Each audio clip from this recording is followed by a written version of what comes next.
Oke, assalamualaikum warahmatullahi wabarakatuh. Di video kali ini kita akan belajar tentang teknik sampling. Teknik sampling ini penting dalam penelitian kuantitatif ya teman-teman, untuk menentukan jumlah sampel. Dalam pembelajaran kali ini diharapkan teman-teman nanti mampu memahami teknik sampling dan bisa menentukan teknik sampling yang sesuai dengan penelitian teman-teman. Ya, misalnya nanti kalau misalnya penelitiannya tentang anak berkebutuhan khusus atau gifted learner, nah itu nanti teknik samplingnya pakai yang mana yang pas, seperti itu. Kita lanjut ya. Teknik sampling. Apa sih teknik sampling? Teknik sampling itu adalah suatu cara ya untuk mengambil sebagian data dari keseluruhan populasi. Jadi misalnya kita punya populasi 100.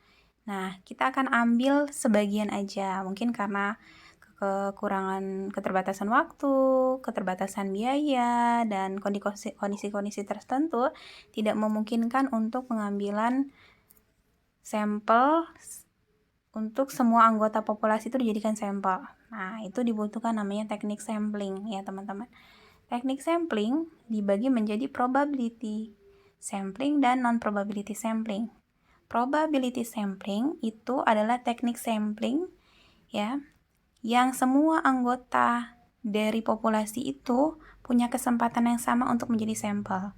Misalnya, ya, teknik sampling itu kita punya anggota populasi itu 100 orang. Jadi kita punya misalnya 100 siswa nih anggota populasinya. Nah, kita akan hanya mengambil 35 siswa aja sebagai sampel penelitian kita. Nah, 100 siswa ini akan dipilih secara acak. Semuanya punya kesempatan yang sama untuk terpilih menjadi 35 sampel penelitian tersebut. Nah, itu disebut dengan teknik sampling. Ya, pengambilan sampelnya disebut dengan teknik sampling. Semua anggota atau semua elemen populasi itu punya kesempatan yang sama untuk terpilih menjadi sampel penelitian. Yang kedua, kita punya teknik sampling yang disebut dengan non-probability sampling. Kebalikannya dari probability sampling, kalau non-probability sampling, tidak semua anggota populasi itu punya kesempatan yang sama untuk terpilih menjadi sampel. Karena ada kasus-kasus tertentu yang memungkinkan kita hanya memilih anggota yang punya karakteristik sesuai dengan penelitian kita. Misalnya penelitian kita tentang gifted learner ya, anak dengan keistimewaan. Nah, kan ada kasus-kasus tertentu karakteristik dari gifted learner pada siswa tersebut yang nggak semua siswa punya. Jadi ada tujuan tertentu. Nah, berarti semua anggota populasi dari satu siswa misalnya itu tidak serta-merta bisa terpilih ya menjadi sampel penelitian yang teman-teman lakukan, seperti itu. Ya, kita sekarang masuk ke probability sampling. Di teknik sampling probability ya, ada beberapa teman-teman yang akan dijelaskan dalam video ini, hanya 4 ya. Simple random sampling, systematic sampling, stratified random sampling, dan cluster sampling. Simple random sampling. Kalau simple random sampling itu teknik pengambilan sampel ya, di mana setiap sampel itu berkarakter sama. Ya, jadi dia punya kesempatan yang sama untuk terpilih. Syarat sederhananya adalah anggota populasinya itu homogen atau berkarakter sama ya.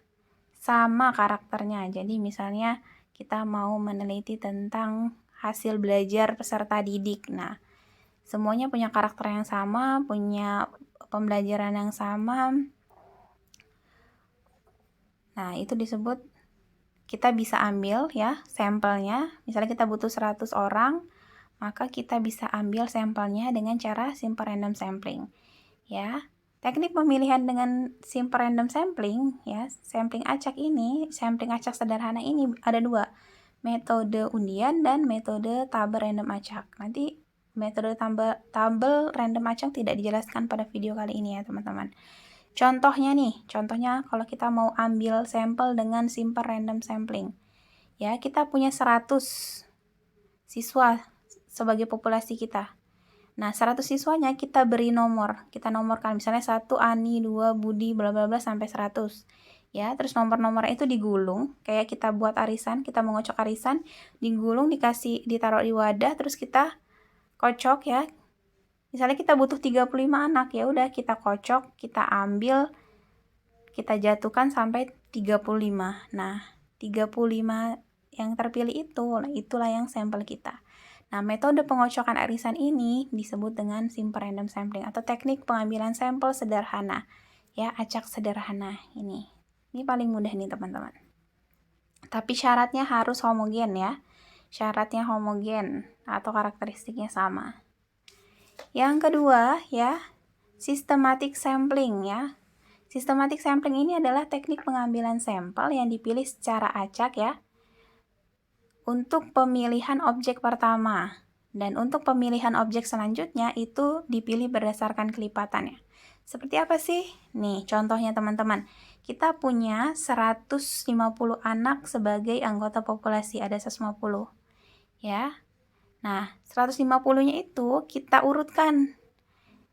1, 2, 3, 1 Ani, 2 Budi, dan seterusnya sampai 150. Ya. Kita akan ambil sampelnya tuh hanya 30 aja karena keterbatasan waktu dan biaya, 30 aja nih kita butuhnya. Maka, teman-teman, cara menentukan kelipatan untuk next pilihan sampelnya itu adalah 150 dibagi 30. Jadi 5. Nanti kita ambil kelipatannya adalah 5. Nah, untuk menentukan urutan pertamanya, itu kita gulung kertas, teman-teman. Kita gulung kertas nomor 1 sampai 5, terus kita kocok kayak arisan tadi, kepilih nomor berapa. Ya, kalau terpilih nomor 3 misalnya, kita kepilih yang jatuh nomor 3. Nah, itu sampel pertama yang terpilih adalah siswa nomor 3, teman-teman. Nah, siswa selanjutnya itu kelipatan 5. Jadi, 3 ditambah 5 berapa? 8, berarti sampel yang kedua itu siswa nomor 8. Terus sampel nomor 3, 8 ditambah 5, 13. Berarti sampel nomor 3 itu siswa nomor 13 ya. Yang keempat itu 13 ditambah 5, 18. Berarti siswa nomor 18. Siapa gitu. Sampai nanti terpilih 30 sampel ya teman-teman. Nah, cara itu disebut dengan systematic sampling. Jadi pengambilan sampel dengan cara melibatkan kelipatan itu disebut dengan systematic sampling. Paham ya? Lanjut ke stratified random sampling. Stratified berarti kan strata ya. Pemilihan sampel secara acak ya dengan melakukan strata atau tingkatan. Ada stratanya, seperti itulah mudahnya. Nah, ini beda sama simple random sampling. Kalau di stratified random sampling, dalam kondisi kelompok-kelompoknya, kelompok populasi itu ada stratanya teman-teman, ada tingkatannya. Misalnya, guru SD, SMP, SMA gitu ya.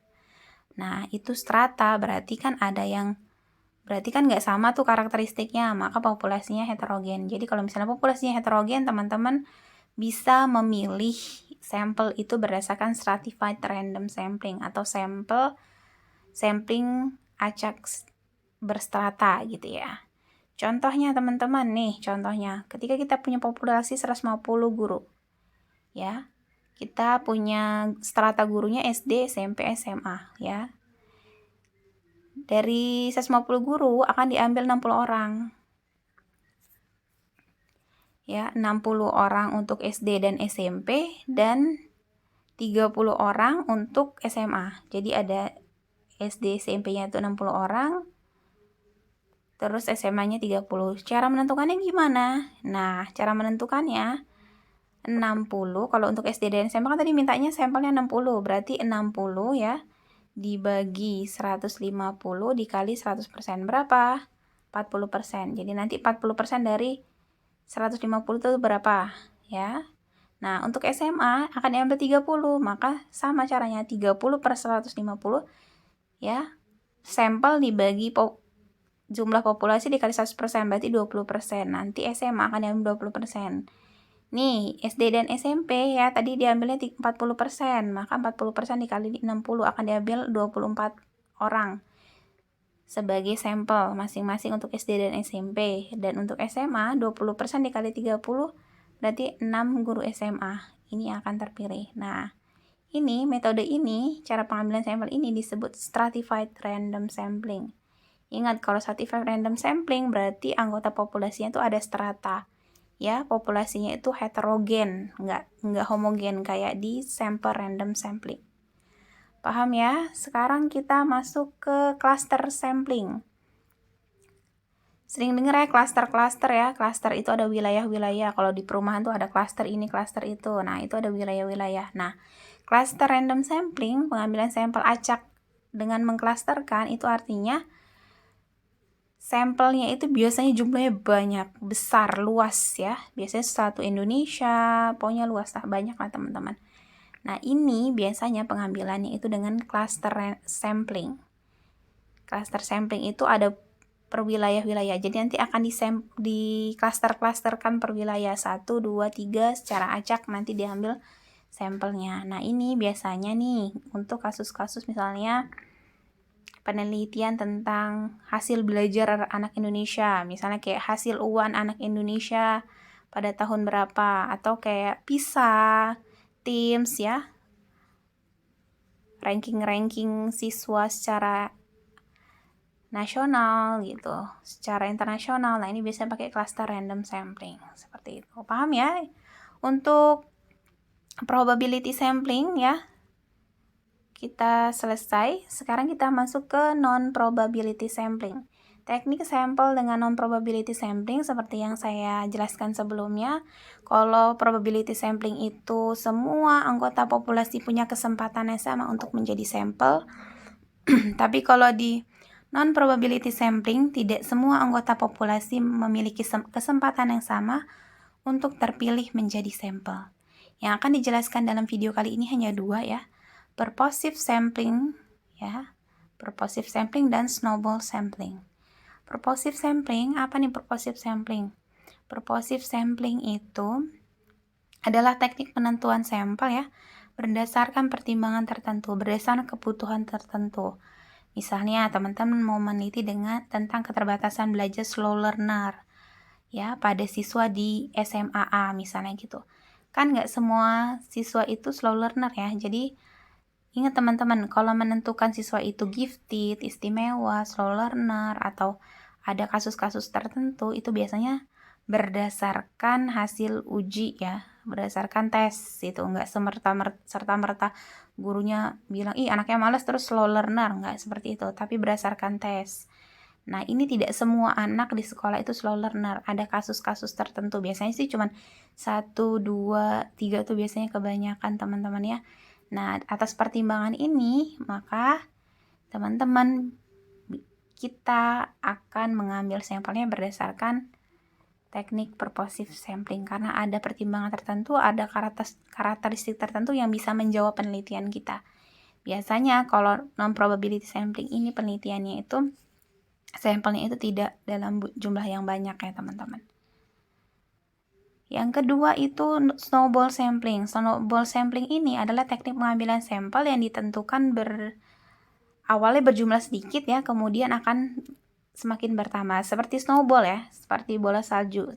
Dari kecil ketika menggelinding semakin besar. Nah, begitu juga dengan pengambilan sampel dengan snowball sampling. Awalnya sedikit ya. Nah, lama-lama ketika belum terjawab maka akan ditambah sampelnya. Ketika belum terjawab keseluruhan dari misalnya pertanyaan atau rumusan masalah penelitian maka akan ditambah jumlahnya. Nah, ini jumlahnya itu sesuai dengan kebutuhan ya. Kalau misalnya dirasa informasinya udah cukup baru berhenti. Kalau belum ya tinggal ditambah lagi nanti sampelnya. Seperti itu teman-teman. Ya, di teknik non-probability sampling video kali ini teman-teman hanya dijelaskan 2 aja. Nanti silakan cari lagi, ada beberapa teknik non-probability sampling ya. Oke, sekian untuk video kali ini. Wassalamualaikum warahmatullahi wabarakatuh.